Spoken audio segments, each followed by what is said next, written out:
They told the government I was dead. That's what the clerk at the post office said to me, as if it were a casual weather update. She didn't even look up at first, just kept scanning her screen, chewing on her lip, tapping the keyboard with those long pink nails. "I'm sorry, ma'am, but our system says the recipient is deceased." It took me a moment to respond. At 78, I don't always hear things the first time, but I heard that just fine. "Deceased?" I repeated, blinking behind my glasses. "What did you just say?" Now she looked at me, a flicker of doubt passing over her face. "That's what it says here." She leaned in toward the screen, squinting. "Nora Mason. Date of birth July 3rd, 1947. Status, deceased. Records updated 3 months ago." She looked up again, more uncertain now. I was standing in front of her, breathing, clutching the little yellow delivery slip that said I had a registered envelope waiting, probably my monthly benefit. The only regular thing left in my life, aside from tea at 6 p.m. "I'm right here," I said quietly. "You can see that, can't you?" She looked around, like maybe there was a supervisor nearby who could intervene, but it was just the two of us and the hum of a tired ceiling fan. "Yeah, I mean, obviously you're alive. I don't know how this could happen." She didn't need to know. I already had a few guesses. The clerk gave me the envelope anyway. Maybe out of sympathy, maybe because she didn't want to argue with an old woman in orthopedic shoes. But she added, "You should really go to the benefits office and sort this out. If they think you're dead, they'll stop sending these." Too late, I thought. The stamps were old. The envelope had been rerouted, returned, then forwarded again. It had my name on it, but the return address was one I didn't recognize. I walked out into the heat of the day, clutching that envelope like a lifeline. Across the street, a school bus squealed to a halt. Children burst out laughing. I stood there, invisible. Someone had declared me dead, not metaphorically, not like we never hear from her anymore, or she might as well be gone. No, officially, legally, on paper, dead. And if they had done that, what else had they done? I walked the half-mile back to my little rented bungalow on Sandalwood Drive, the same street I'd lived on since 1986. My knees hurt, but I didn't rush. Let the truth settle in slowly. Let it sting. The wind had knocked over my recycling bin again. No one had picked it up in 2 weeks. The landlord said he'd fix the step by the porch, but of course he hadn't. One day I'd trip and really give them something to declare. Inside, it was as I'd left it. Quiet, clean, old. The photos on the shelf watched me silently. My late husband Arthur in his uniform, my daughter Marion in pigtails, my grandson Dylan at 6, grinning in a Halloween cape. He's 15 now, hasn't visited in over a year. I sank into my chair and tore open the envelope. It wasn't a check. It was a form letter from the Social Benefits Administration, addressed not to me, but to the estate of Nora Mason. "We regret to inform you that benefits have been terminated effective March 1st, due to notification of death. Should you wish to appeal this decision, please submit Form SSA 571 along with certified proof of error." Notification of death. Someone had filled out that form. Someone had submitted a death certificate. That didn't happen by accident. I reached for the drawer where I kept my papers. The file with my birth certificate, my last benefit stubs, the insurance policy Arthur left me, all untouched, all correct. And yet, somewhere, someone had rewritten the end of my story. My phone buzzed on the table. One of those spam calls again, probably. No one I cared about ever called anymore. I picked it up anyway. It was Dylan. "Grandma?" he said. His voice was deeper than I remembered. "You okay?" I swallowed. "I just found out I died," I said. Silence. "What?" "They told the government I died, so they could keep my checks." I paused. "I think your mother had something to do with it." He didn't answer. Then finally, I don't know anything about that. I swear." I believed him. I really did. But I didn't believe Marion. Not for 1 second. I hung up before he could say more. Then I reached for my old address book. If they wanted me gone, officially erased, they were about to find out how wrong they were. Because I was still here. And I was angry. The house was too quiet. It always was these days, but now it felt different. Not peaceful, hollow. Like something had been taken. Something final. I put the kettle on, out of habit more than anything. Tea fixes nothing, but it helps you sit with your thoughts. And mine were piling up like mail I hadn't asked for. The form letter lay open on the table, next to the envelope with the wrong return address. The estate of Nora Mason. They didn't even have the decency to double check. Just processed me out like an expired membership. I stared at the curtains fluttering in the breeze. They were Arthur's favorite. Sun-bleached now, but still holding on. He'd hung them the year we moved in, when Marion was 12. She used to sit under them reading those horse books, legs swinging, always barefoot. I used to think we were close. She's 48 now. Lives 2 towns over, in a modern beige place with an HOA and 3 bathrooms. When Arthur died, she cried at the funeral. She held my hand. Then slowly, she stopped visiting. At first it was Dylan's school, then her work, then nothing. It didn't happen all at once. That's the worst part. Estrangement doesn't announce itself like a breakup. It trickles in. A missed birthday. A Christmas card that never comes. A voice that sounds more and more like a stranger. Still, I sent cards.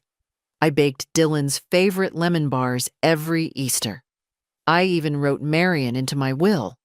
A dead woman's will now.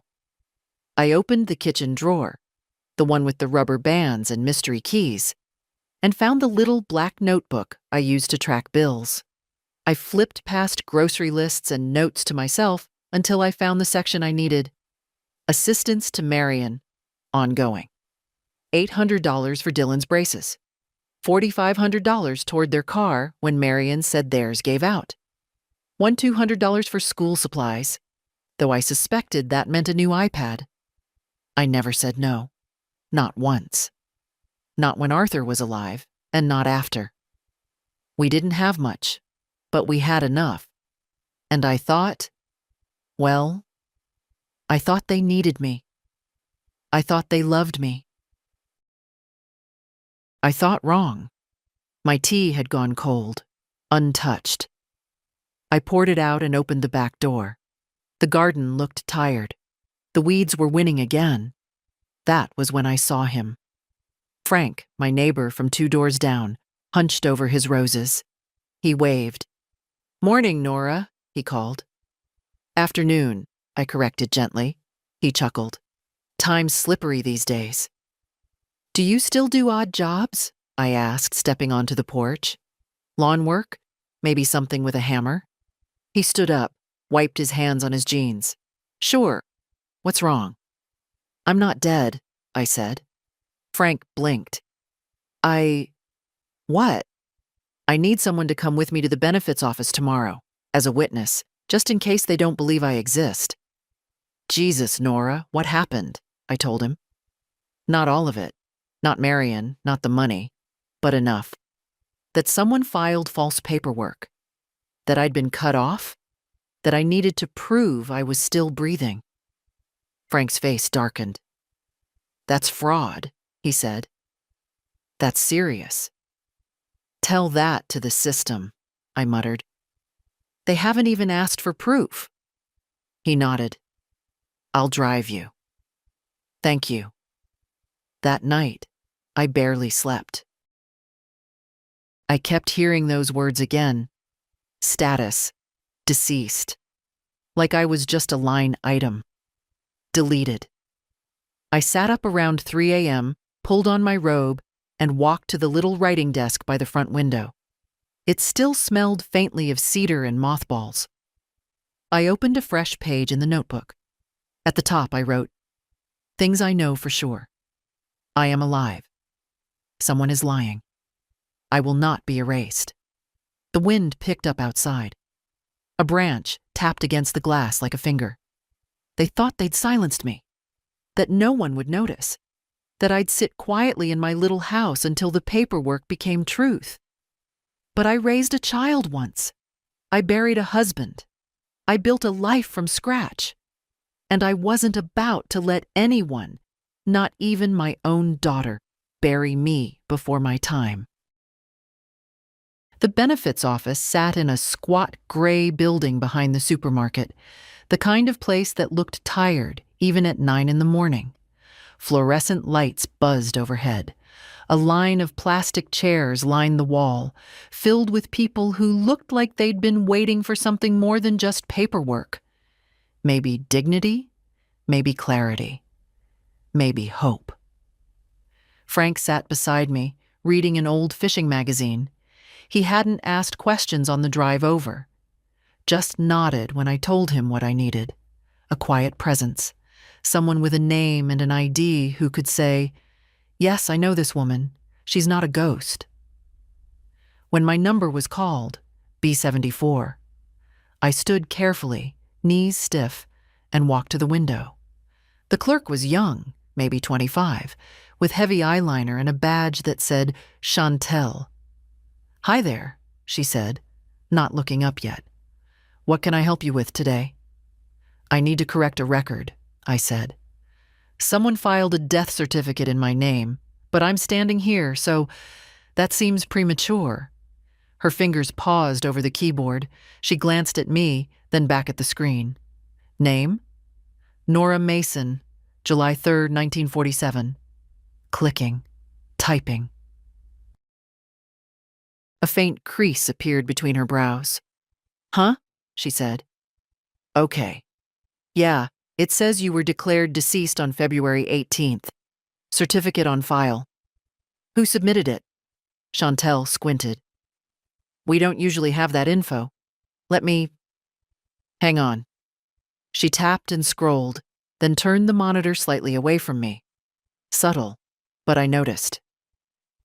"I'm gonna need to bring a supervisor," she said. "Just a sec." As she disappeared into a back room, I looked around. The waiting room smelled faintly of stale air and hand sanitizer. A toddler was crying 2 chairs down. Frank looked up, sensing something in my face. "You okay?" "No," I said, "but I will be." The supervisor was an older woman with a short silver bob and a clipped way of speaking. "Mrs. Mason," she began, "we've reviewed your case. It appears a family member submitted documentation to the Department of Vital Records. That was cross-referenced here, and your benefits were terminated in accordance with that report." "So," I said slowly, "you just took someone's word for it?" "There was a signed death certificate. Can I see it?"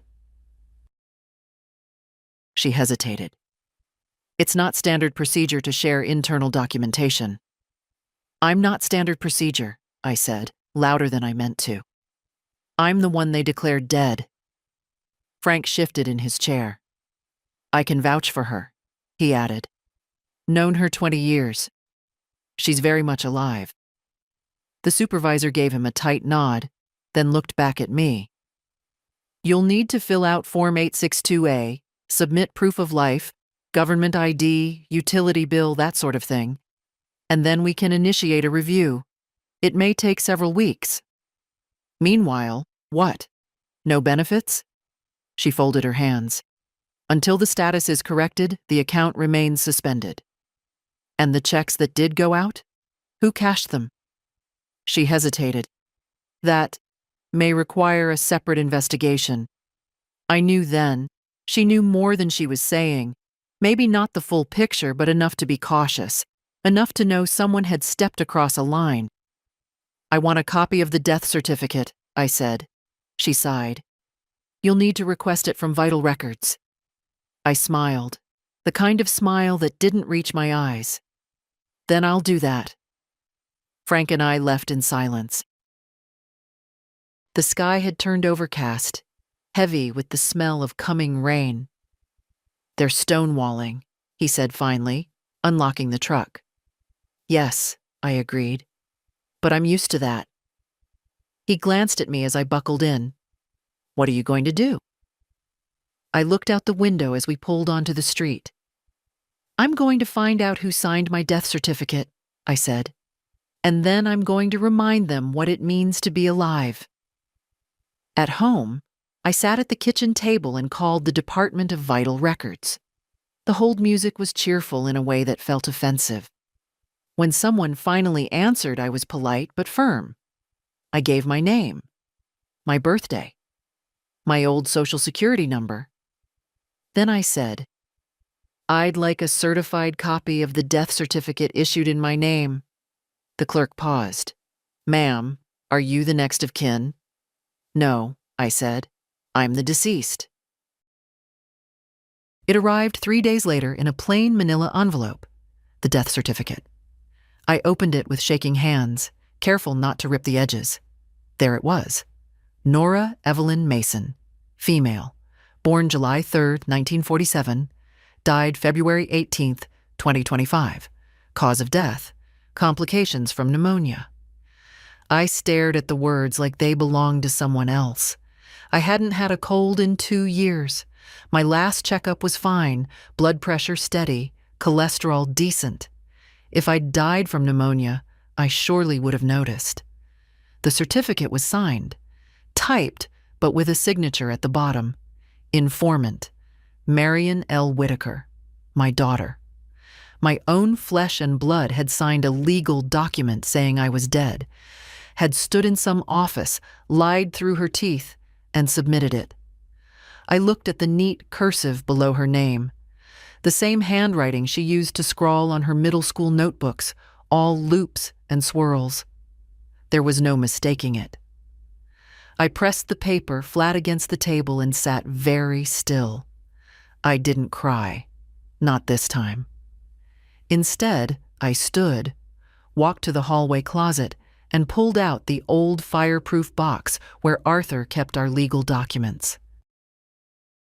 Inside were insurance records, our original marriage license, the deed to the little plot in Glenwood Cemetery we bought just in case, and the will we updated 20 years ago, back when Marion still called every Sunday. Her name was in that will. So was Dylan's. But my name, the one she buried, was on everything else. I pulled out the envelope labeled POA, Marion, Power of Attorney. I'd signed it after my hip surgery 3 years back, just in case something happened while I was in recovery. It's temporary, she said then, just until you're back on your feet. I never revoked it. Stupid, lazy, trusting. Pick your word. And now she had used it to write me off. Frank came by with groceries around noon. He knocked like always, 2 short, 1 long, and let himself in without waiting. Brought you eggs and that rye bread you like, he said. Then, seeing my face, what happened? I handed him the certificate. He read it twice, his jaw clenched. She filed this? I nodded. Jesus, Nora. I think it's fraud, I said quietly. Deliberate fraud. She used my power of attorney to file a death certificate, reroute my checks, and God knows what else. Frank sat heavily at the table. You need a lawyer. I need a lawyer, a banker, and a damn priest. He chuckled, but it faded quickly. You gonna confront her? Not yet, I said.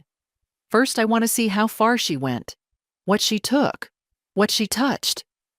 That afternoon, I called my bank. The voice on the line was cheerful. Thank you for calling Meadow Valley Credit Union. This is Karen speaking. How may I help you? Hi, Karen. I need to check the activity on my account. Certainly, Mrs. Mason. May I have your member ID? I gave it. Silence. It appears your account is listed as closed. Closed? Yes, ma'am. It was closed on February 27th. Funds were transferred to a joint account under the names Marion Whitaker and Dylan Whitaker. The room spun for a second. I gripped the edge of the table. Was that done using power of attorney? Yes, ma'am. We have the document on file. And no one called me? No one checked? I'm so sorry, ma'am, but since you were reported deceased, we followed protocol. I hung up without another word. Everything. The savings Arthur and I built for 40 years, the small inheritance from my sister in Vermont, the life insurance payout after Arthur died, all of it had been siphoned off. Gone. I didn't sleep that night. Not really. I lay in bed, staring at the ceiling fan turning slowly, until morning came, and I wasn't sure if I'd even blinked. By sunrise, I had made a decision. They thought I was too old to notice, too soft to fight, too dead to care. They were wrong. The next morning, I dressed like I was going to church. Not because I had to, just because I wanted to feel like myself. Not someone forgotten, not someone erased. Myself. A navy blouse, the pearl earrings Arthur gave me on our 35th anniversary, and my low black heels. I hadn't worn them in years, but they still fit. Some things still hold their shape, even after being ignored. I packed a folder, the forged death certificate, the bank's letter, the expired benefit statements. I added my old power of attorney too, the one with Marion's name in the witness box and my tired signature on the bottom. Then I called a cab. Frank offered to drive again, but I needed to do this part alone. The lawyer's office was in a brownstone near the courthouse. Small brass plaque, wooden steps, the kind of place that still smelled like legal pads and ink. Mrs. Mason? The receptionist asked, looking over her glasses. You're here to see Mr. Harriman? Yes. He's expecting you. Please, this way. I'd found his name in Arthur's old address book. Joseph Harriman.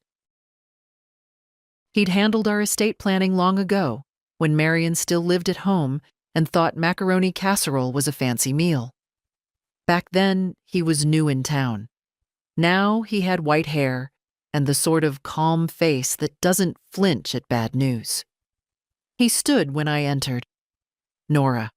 Good heavens, it's been years. Too many, I said. Thank you for seeing me on short notice. Always, he said, gesturing to the chair across from his desk. What brings you in? I handed him the folder. He read slowly, methodically, nodding now and then. When he got to the death certificate, he stopped. She filed this? He asked. Yes. And the bank statements? The transfers? All using the POA? I nodded. He leaned back, took off his glasses and pinched the bridge of his nose. Well, he said softly, that's not just unethical. It's criminal. I figured. What do you want to do, Nora? It was the first time someone had asked me that since Arthur died. What I wanted. I answered without hesitation. I want to revoke the power of attorney. I want to reopen my accounts in my name only. And I want to press charges if there's a case. There is, he said. Absolutely. He began to outline the steps. Letters to financial institutions, a notarized affidavit, a court petition to reverse the declaration of death. It would take time, he warned. Bureaucracy always did. But he looked at me differently than the others had. Not like I was fragile, but like I was formidable. "You'll need a statement," he said, "about your relationship with your daughter, when it changed, why she might have done this." "She got tired of waiting," I said quietly. "Waiting? For me to go." He didn't write that down, but I saw him pause. We spent an hour reviewing forms. He had a paralegal start drafting revocation documents. He gave me a list of agencies to contact: Social Security, DMV, Medicare. Every place that had me listed as dead. "It would take time," he said again, "but it could be done." When I left, I felt steadier. Alive. I stopped by the diner near the courthouse afterward, sat at the window, ordered coffee and toast. The waitress didn't know me, didn't care, didn't ask questions. That felt good. Halfway through my toast, I pulled out a pen and a napkin. I wrote just 2 lines. "You buried me with a signature. Now watch me dig myself out." I folded it and tucked it into my pocket. It wasn't a letter, not yet. But one day, it would be. The Social Security office smelled like plastic and disappointment. A man in front of me was arguing about a lost ID. A woman behind me kept sighing like it would change the speed of the line. I sat with my folder on my lap, spine straight, eyes ahead. Frank had offered again to come with me, but I told him no. Some fights you fight alone. When they called my number, G142, I stood, smoothed the front of my blouse, and walked to the window. The clerk was a middle-aged woman with dark circles under her eyes and a nameplate that said Yvette. She looked like someone who'd seen everything and didn't like any of it. "Name?" she asked, not unkindly. "Nora Mason." She typed, squinted, then stopped. "You were declared deceased." "So I've been told," I said. "But as you can see, that was a little premature."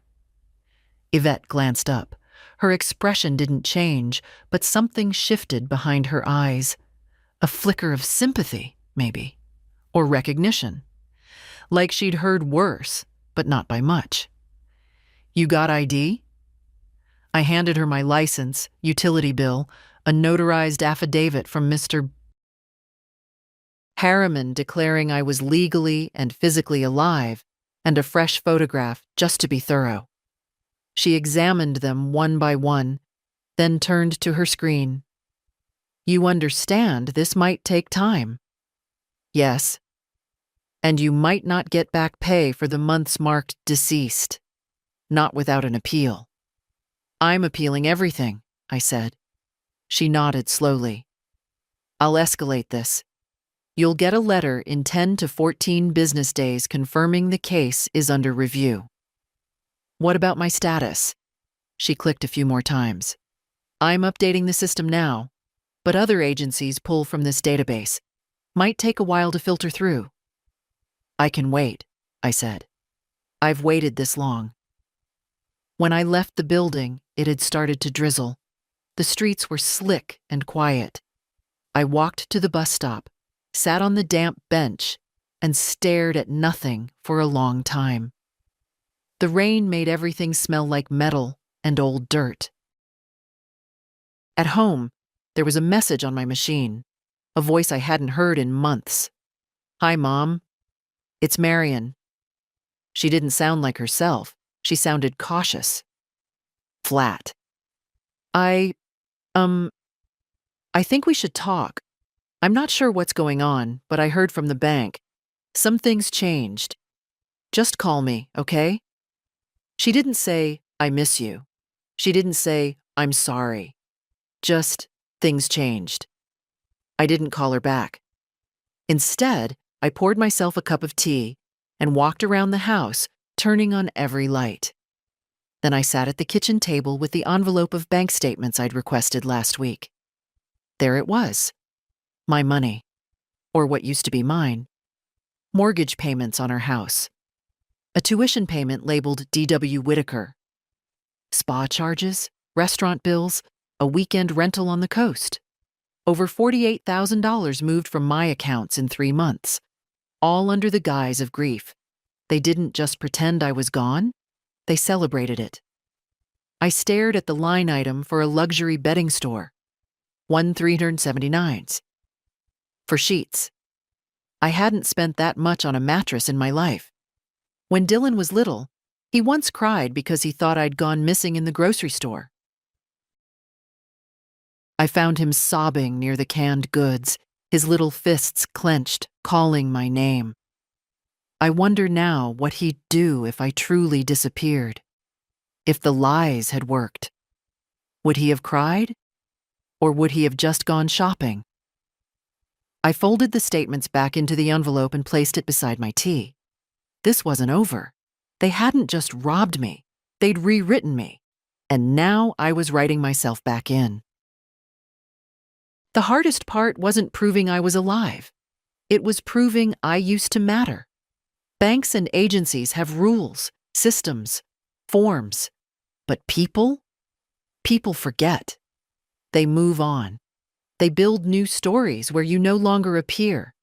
And in Marion's new life, I was already gone. I learned that the next morning when I called the electric company. "Yes, Mrs. Mason," the man said after verifying my info. "Your service was transferred 3 months ago. New account holder, Marion Whitaker." "I never requested that," I said. "I live here. I've lived here for 39 years. "I understand. But we received a notarized letter and a death certificate. It's standard procedure." Standard. As if my erasure had been processed like a routine address change. I hung up and made a list of all the utilities in the house. Electric, water, gas, trash collection, phone line.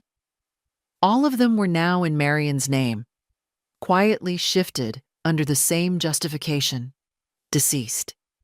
She hadn't just buried me. She'd started taking my house. My landlord, Mr. Kohler, lived in a duplex across town.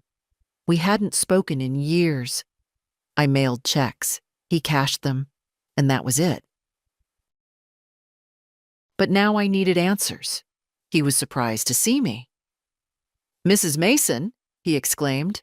"Well, I heard—" "What exactly did you hear?" I asked, stepping onto his porch. "That you'd passed," he said slowly. "Your daughter said she'd be handling everything now. She gave me her contact info. Payments have been on time, so I didn't—" "She forged a death certificate," I said calmly. "I'm very much alive." Mr. Kohler paled. "Oh my God. She's been paying with my money, from my closed accounts." He ran a hand through his thinning hair. I'm so sorry, Mrs. Mason. I had no idea. I need a copy of the lease, anything she signed, anything she changed." "Of course," he said, stepping inside.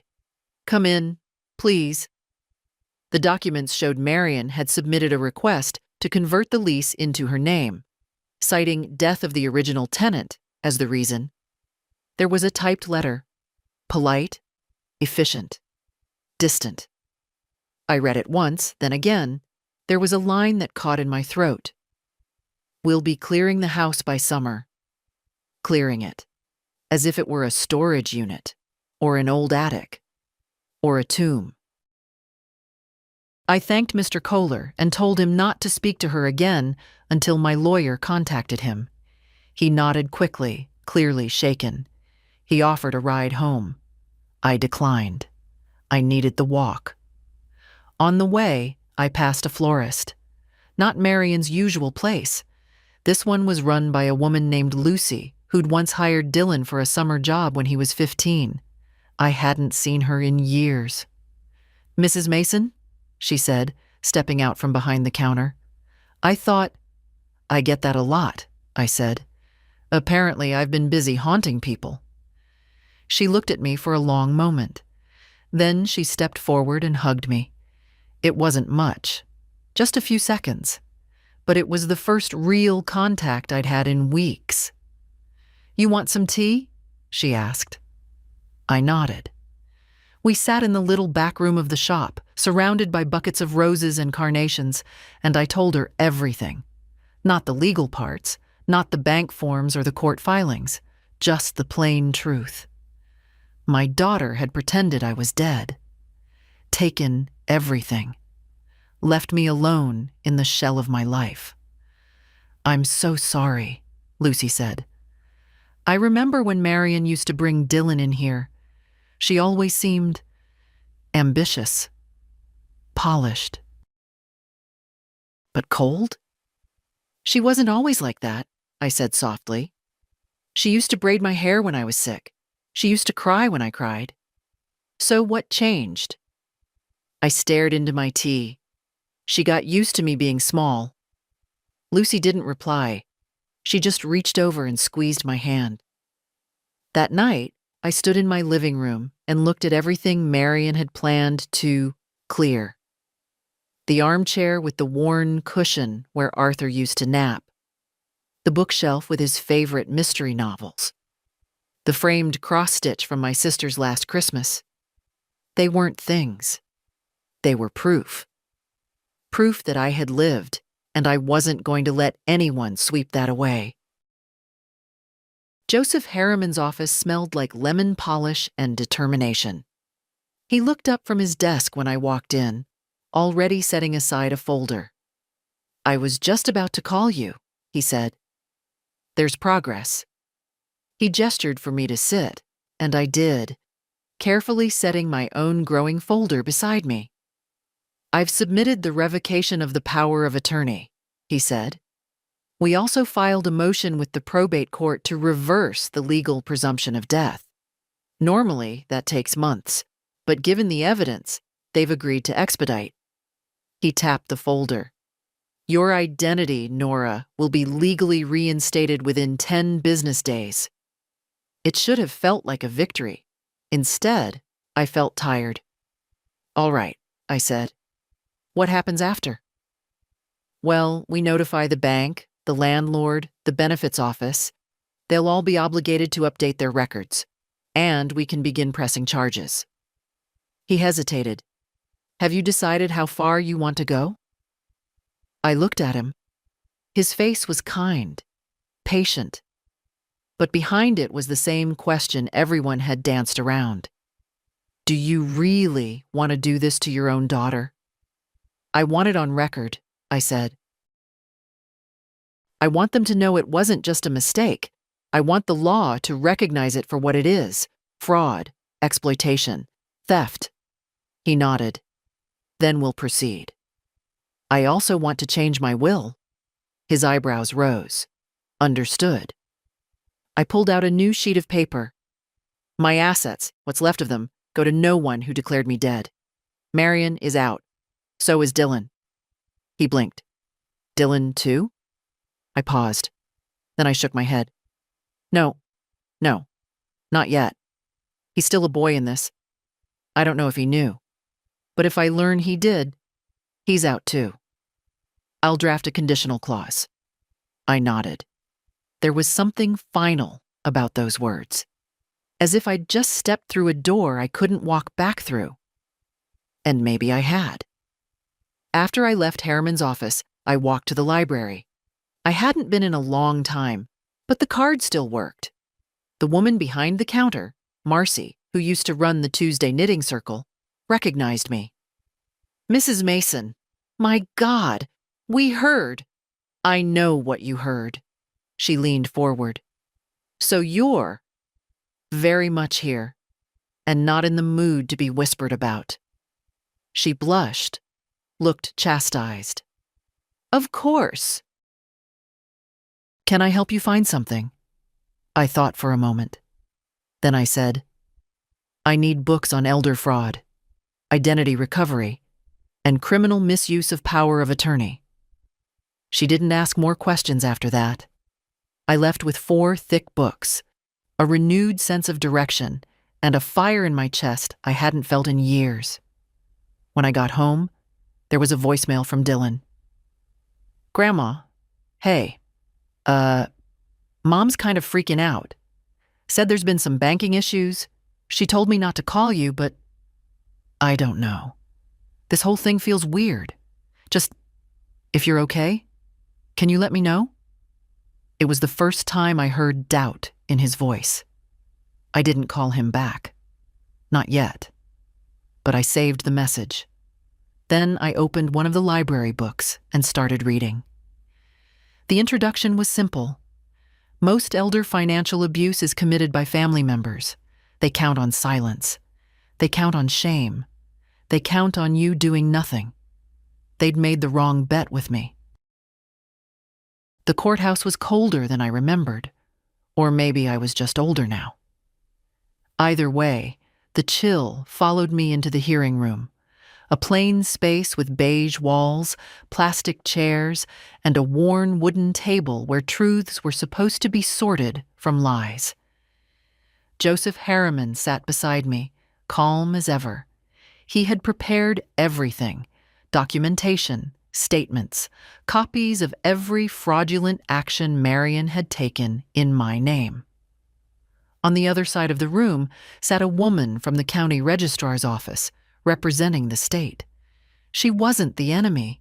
She was just the gatekeeper. But I could tell she didn't quite know what to do with me. A dead woman sitting upright in court. Petitioner seeks reversal of a wrongful death designation, the clerk read aloud. The judge, a pale man with droopy eyelids and a surprisingly kind voice, looked down from the bench. "Mrs. Mason," he said, "you've submitted proof of identity, medical affidavits, live testimony. Frankly, this is the most well-documented case of being not dead I've ever seen." A faint chuckle ran through the room. Even the registrar cracked a smile. "I'd laugh," I said, "if it hadn't taken 8 weeks to convince people I still existed." He nodded. I read the file. "This is disturbing." He turned to the registrar. "And the original certificate?" She slid a copy across the table.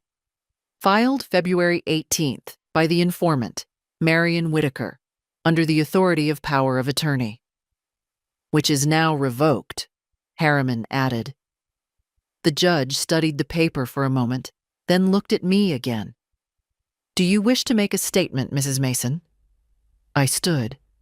My knees ached, but my voice didn't waver. "My daughter declared me dead," I said. "Not because I was ill, not because she was grieving, but because I was inconvenient. Because she wanted what I had before I had the decency to stop breathing." The room was silent. She used that lie to drain my accounts, transfer my lease, take over my utilities, and erase me from the systems that once recognized I was here. She didn't just file a form, she made a choice. A long, deliberate choice. And I've spent every day since then proving something that should never have needed proof. I paused. I'm not here for pity. I'm here for my name back. The judge tapped his pen against the table. "Petition granted," he said. "Let the record show Nora Evelyn Mason is legally alive. Status to be restored across all state agencies within 5 business days." He looked up. "Welcome back, Mrs. Mason." I sat down slowly. My heart was steady, but my fingers were cold. Outside, Harriman smiled as we stepped into the sunshine. "That's one battle won." "One," I agreed. We walked a few steps in silence. "What now?" he asked. "I want to press charges," I said. "Let the DA see what she did." He nodded. "We'll submit everything, but be prepared. It may take time." "I've got time," I said. "And if I don't, I'll make noise until someone listens." Back home, the phone rang. It was Dylan. "Grandma?" His voice cracked. "Mom's freaking out. Says you went to court, that people are asking questions. She says you're trying to ruin her." "I'm not trying," I said. "I'm succeeding." Silence. Then, "Did she really do all that?" She filed my death, I said. You tell me, Dylan, what did you think happened when I stopped answering, when the checks kept coming? He didn't speak. Did you believe I was gone? I asked softly. I don't know, he whispered. You do, I said. You just didn't want to ask. Another silence. I'm sorry. I didn't answer. Not because I didn't believe him, but because it was too soon to know if sorry would be enough. He added, Can I come see you? I hesitated. Not yet. Then I hung up and stood by the window, watching the trees sway in the afternoon light. The world still moved, and I was still here to see it. She didn't expect me at the door. I could see it in her eyes the moment she opened it. A flicker of disbelief, then panic, then something harder to name. Not guilt, not fear, just the raw, stinging awareness of being caught. Nora, Marion said, her voice thinner than I remembered. What are you doing here? I didn't answer. I stood on the welcome mat of the very house my money helped buy. The white clapboard 2-story with the stone planters she never watered. A new car in the driveway. A hanging basket by the porch. All polished. All curated. All mine. She stepped back, hesitating. You want to come in? I walked in without asking. The inside was worse than I imagined. Not because it was messy. It wasn't. It was immaculate. Cold, pale, magazine perfect. But everywhere I looked, I saw something taken. The leather recliner from Arthur's den. My blue wool throw from the living room. Even the glass jar where I kept cinnamon sticks, now filled with lavender, sitting by a gas stove I'd never cooked on. She watched me, her arms crossed like she wasn't sure if she should defend herself or her furniture. I didn't think you'd want any of that stuff, she said. I just didn't want it to go to waste. It wasn't yours to take. You were gone, she said sharply. You weren't answering. The neighbors said you hadn't been outside in weeks. You filed a death certificate, I said. You told the government I was dead. You transferred my accounts. You rerouted my checks. You moved my lease, took my name off the records, and started cleaning out my house. Her mouth opened, closed, opened again. I didn't think it would go this far. No, I said. You thought it would go quietly. She walked to the kitchen, motioning for me to follow, as if the geography of countertops and coffee mugs could make this a normal conversation. I was struggling, okay? Dylan's tuition, the mortgage. You had a choice, I said. You had a dozen. You could have asked. You could have told the truth. But instead, you put a knife in my back and called it necessity. I didn't know how to stop, she whispered. That, I believed. We stood in silence, just the hum of the refrigerator between us. Where is he? I asked. Dylan. At school, she said. Why? I shook my head. He called me. He knows. Marion turned away, gripped the edge of the counter. Her knuckles were white. I never meant to hurt you. You buried me, I said. You didn't just steal. You tried to erase me. And that was the truth that hung in the air between us, heavier than accusation, more permanent than disappointment. She turned to face me. Are you going to press charges? I already have. She blinked. I'm not here to ask your permission, I said. I'm here to see what you did. With my eyes. In my time. She looked around. At the house, the things, the silence. And then she said it. I was tired of waiting. It wasn't cruel. It wasn't shouted. It was just honest. Tired of waiting. For me to fade, to give, to leave. I nodded once. Then I walked to the front door, opened it, and stepped out onto the porch. The sky was overcast. The trees were still. And I I felt light, not because justice had come, but because I had finally stopped pretending she was someone she wasn't, and stopped pretending I was someone who deserved it. I didn't say a word when Dylan opened the door. He stood there in his wrinkled hoodie and college sweatpants, looking older than I remembered, but also younger, the way guilt can age you in one way and strip you down in another. "Grandma?" he said softly. I nodded. He stepped aside. The apartment smelled like instant noodles and detergent. Posters on the wall, a laundry basket in the corner. His life in pieces, like all student apartments. Half-built. Still uncertain. "I didn't know you were coming," he said, fidgeting with the sleeve of his hoodie. "Mom didn't say I didn't come to see her." He blinked. "She's not here." "I know." He watched me take a seat on the edge of the worn futon, the kind that sags no matter how much you adjust the cushions. He sat across from me, elbows on his knees, head bowed like a boy waiting for detention. "I didn't think you were really gone," he said after a moment. "But Mom said, I don't know. She made it sound like maybe you were better off, that you didn't want anyone bothering you, that everything was taken care of. She told the state I was dead," I said. "She took everything I had." His face tightened. "She told me not to ask questions," he murmured. "She said grief made people judge unfairly." I looked at him closely. "And what do you think now?"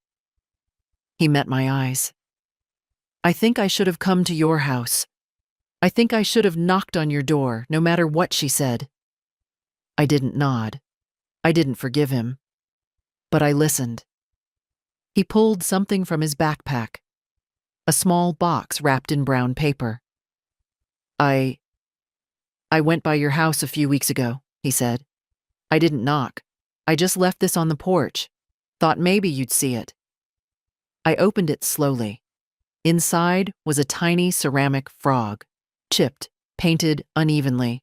A school project, years old. "You used to keep this by the kitchen window," he said. "Said it was your good luck charm." "I remember." "I found it in a box," he said, "in Mom's garage. She was sorting what she called old clutter." He winced at his own words. "I'm sorry," he whispered. The frog sat in my palm, warm from my skin. "I don't know what to do," he added. "I don't know how to fix it." "You can't," I said. "Some things stay broken." He swallowed. "But you can stop pretending," I added. "That's where it starts." He nodded, slowly. "I never wanted her to do what she did," he said. "But I didn't stop her either." "And that's something you'll have to carry," I said. Silence fell again. Not cold, but still. He asked, "Do you hate her?" "I don't know what I feel," I said. "I used to love her so much I couldn't see who she'd become. And now? Now I see clearly." He looked down at his shoes. "I want to see you again," he said, "even if it's not the same." I stood slowly, setting the frog on his windowsill. "We'll see," I said. As I walked to the door, he stood too. Awkward, quiet. "I'll call you," he said. "If you do," I said, "don't wait for me to die first." And then I left. The bank manager's office was brighter than I expected. Big windows, fresh flowers, a bowl of mints on the desk. The man behind it, Richard Burney, wore a sharp gray suit and a nervous smile. He stood when I entered, hand extended. "Mrs. Mason, please, have a seat." I sat down, placing a fresh folder in front of me. "I've received the court confirmation," he said. "You are now legally reinstated in all systems. I'm truly sorry for everything that's happened." "You approved the transfers," I said quietly. "You let someone else drain over $70,000 from my accounts." He shifted. We acted based on documentation provided at the time. The death certificate, the power of attorney. That power of attorney is now null and void, I said. And I want every cent traced, every transaction, every account with my name on it or connected to it investigated. We've already begun the audit, he said. Some of the money was moved into a joint account with Ms. Whitaker's son. Some was used for direct purchases. We're filing a fraud report with our legal department and will assist law enforcement as needed. Good. I also understand you wish to open a new account? I slid a document across the desk. A trust, in the name of Eloise Mayton. He blinked. Eloise? A friend's granddaughter. She's studying social work. I've known her since she was born. She's not blood, which is probably why I still trust her. He took the paperwork, skimmed it. You're assigning her as beneficiary? Yes, and I want all future deposits redirected into that account. Pension, retirement fund, what's left of the savings. I can arrange that. I looked at him. Make sure no one touches it, ever again. No joint access, no requests, no substitutions. His nod was quick. Of course. I leaned back, watching the soft sunlight play across the polished wood of his desk. I used to come here once a month, I said. Sat right outside in the waiting chairs. I brought cookies sometimes. Marion always said the staff was so kind. She liked having her name on the statements. Richard didn't respond. I gave her too much, I said. And now I'm giving it to someone else.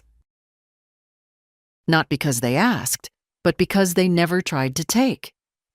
He looked almost ashamed. Is there anything else I can do? Call me when the paperwork's done, I said. That'll be enough. Back home, I opened the closet in the hallway and took out the old suitcase Arthur used for business trips. I hadn't touched it since he passed. Inside were all my papers now. The death certificate, stamped void, the court order, the audit reports, a copy of my new trust agreement.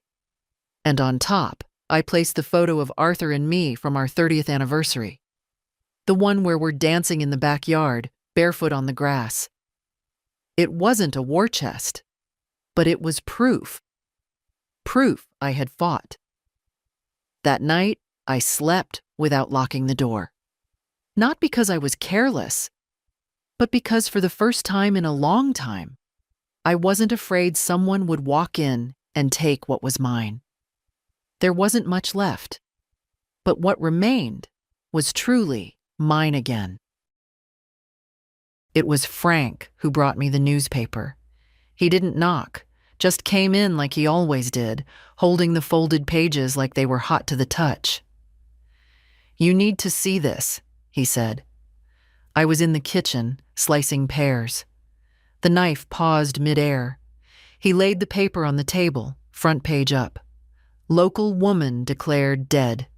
Fights back, wins case. There was a photo, too.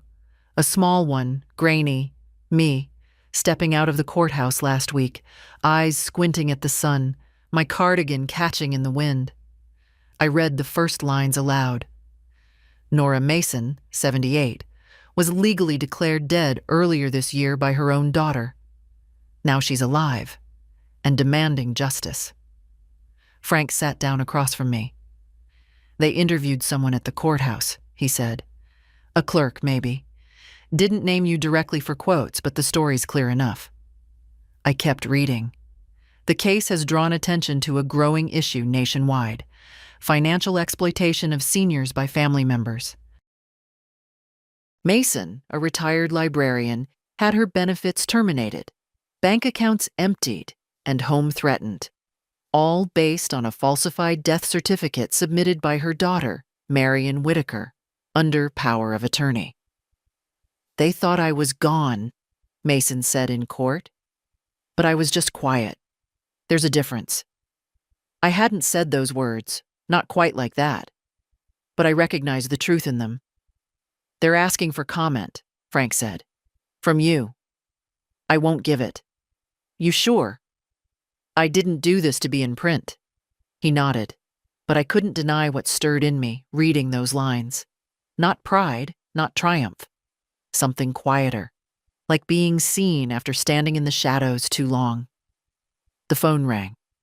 Frank raised his eyebrows. You want me to? I'll answer. It was the newspaper, a reporter named Gina. She was polite, measured, clearly cautious not to sound like a vulture. I wanted to verify some facts, she said. Your reinstatement, the fraud case, the charges being considered, they're accurate. Would you be willing to speak on the record? No, I said, but I'll give you a message. She waited. Tell them I'm alive, I said. Tell them silence doesn't mean surrender. And tell them some women grow sharper with age, not softer. She paused, then said, May I print that? You already did, I said, and hung up. Later that afternoon, Frank came back with a second copy of the paper. Thought you might want one that isn't wrinkled. I tucked it into the same folder with the court papers and the frog from Dylan. One day, someone might open that folder and wonder what kind of woman I was. They won't need to guess. They'll see what I did when they tried to erase me. And maybe, just maybe, they'll remember not to stay quiet. The charges were filed 2 weeks later. I didn't get a call from Marion, not a letter, not a knock at the door. But I didn't need one. I knew the moment I saw the envelope from the district attorney's office waiting in my mailbox. Frank was trimming hedges next door when I opened it. Is that it? He asked, wiping sweat from his brow. I nodded. They're pursuing financial exploitation and identity fraud. 2 felonies, 1 misdemeanor. He whistled low. She won't like that. No, I said, but I didn't like being dead. I sat on the porch and read the letter again. There was something formal, almost cold, about the way they listed it. The People versus Marion Whitaker. But it wasn't cold to me. It was personal. It always had been. They'd given her a court date, a hearing, and if it went to trial, the possibility of sentencing. She wouldn't see prison, not likely. But there would be a record, a mark, proof. I didn't feel vindicated. I felt sad. Sad that it came to this. Sad that the girl who once clutched my skirts during thunderstorms had become someone who could lie with such ease, who could bury me for a price. I made a pot of tea and sat with the quiet for a long time. Then I wrote her a letter. I didn't plan to send it, but I needed to write it. Marion, you didn't just steal money. You stole the shape of my life. You stepped into rooms I built and claimed them. You took silence for weakness. You bet on my love lasting longer than your conscience. And maybe, in some ways, you were right. I gave more than I should have. Not because you asked, but because I wanted to believe. I wanted to believe you were still the girl who braided my hair and cried during sad movies. You're not, and I've accepted that. But here's what you didn't erase. I am still here, still standing, still breathing in this little house with its crooked step and yellow curtains. You cleared out drawers, but you didn't clear me. You never will. I hope you sit with what you did. I hope it keeps you awake sometimes, like it kept me awake for months. But more than that, I hope one day you tell the truth. Not to the court, not to me, to yourself. Because that will be the first honest thing in a very long time. I folded the letter and placed it in the back of my notebook. Then I went outside, watered the rose bush Arthur planted 30 years ago, and sat down on the steps. The breeze was warm. A robin picked at something near the sidewalk, and I let myself think, not about what was taken, but about what remained. My name, my story, my breath in the morning. That was enough. I didn't attend the hearing. Joseph went in my place with a folder thick as a brick, bank records, affidavits, statements, timelines. He called me after it ended. She entered a plea, he said. No contest to the felony. Guilty to the misdemeanor. The court accepted it. What does that mean for her? No jail time, probation, restitution order. She'll have to repay a portion, not everything, but something. I nodded, though he couldn't see it. She didn't speak in court, he added. Not a word. That night, I sat at my kitchen table with the lamp low and the window open, letting in the summer air. I took out the old black notebook, the one I started months ago when I first found out I was deceased.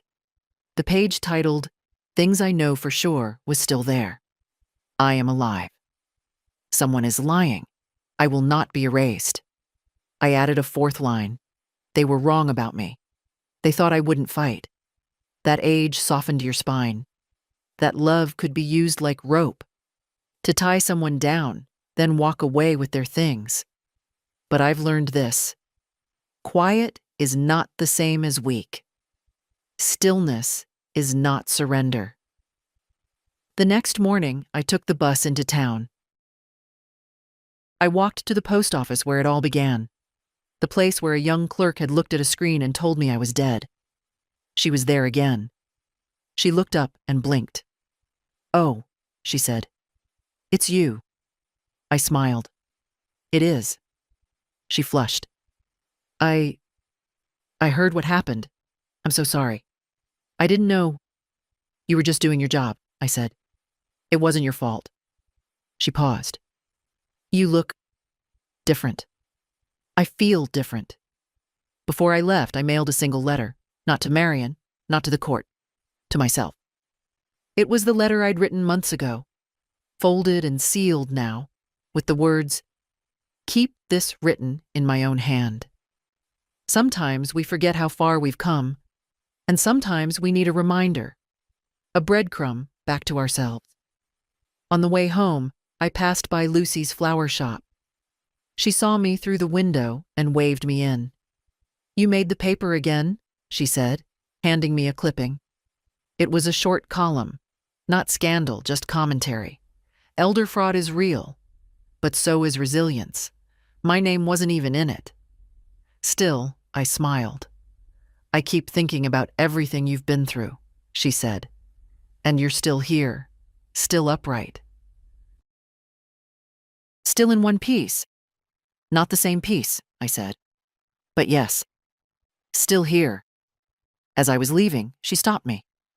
"Nora," she asked, "if you could say one thing to someone who's going through the same thing, what would it be?" I thought for a moment. Then I said, "Don't wait to be saved. Save yourself." And that's what I want you to know if you're still reading. If you've ever been taken for granted, dismissed, silenced, don't wait for someone to come fix it. Start walking. Start asking.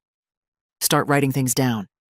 They might try to write you out, but you get to write back. And if this story meant something to you, if it made you feel seen or strong or simply not alone, then share it. Leave a comment. Pass it on. Not for me, for the next woman. The one who's just now realizing they tried to bury her and forgot she was a seed.